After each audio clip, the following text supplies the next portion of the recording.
күнөөсүнө тооба кылган адам дейт. Күнөөсү жок адам сыяктуу. Бул биз үчүн чоң сектор шанс тугандар.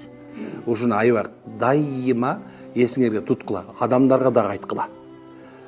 Эмне үчүн дегенде, эгерде бир адам жок, мен күнөөм көп, жок, мен көп ушундай арак ичип койдум, көп зына кылып койдум, мен киши өлтүрдүм, черный болуп жүрдүм, мен момундай кылып жүрдүм, мен жок, Кудай менин күнөөм кечирбейт десе, ушу хадисти айткыла. Кара, күнөөсүнө тооба кылган адам күнөөсү жок адам сыяктуу. Ушул бизге мындай айтканда Алланын берген бизге мүмкүнчүлүгү. Пайгамбар аркылуу ооз менен айтып атат.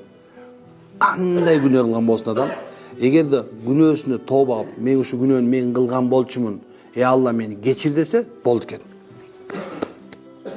Жок, болду. Жок. Демек, адамга дагы бир мүмкүнчүлүк, өлгөнгө чейин эми жакшы жашап жүргөн. Дагы бир чоң нерсе бар. Кайсы бир пенде тооба кылган болсочу, кыямат күнү Алла Таала баягыл нама амал, эки жагыбызда жазып аткан периште бар го, периште. Ошолор унутуп калат экен. Жосо китептерди алып келип, Алла бул пендеде эч бир күнөө жок экен дейт. Бул жеринен баштап жакшы нерсе экен дейт. Алла катып коет. Алла жашырып коет экен. Ушунча чоң сөз бул.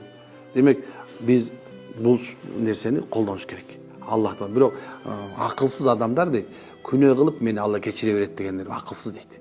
Бир тооба кылып кайра күнөө, тооба кылып кайра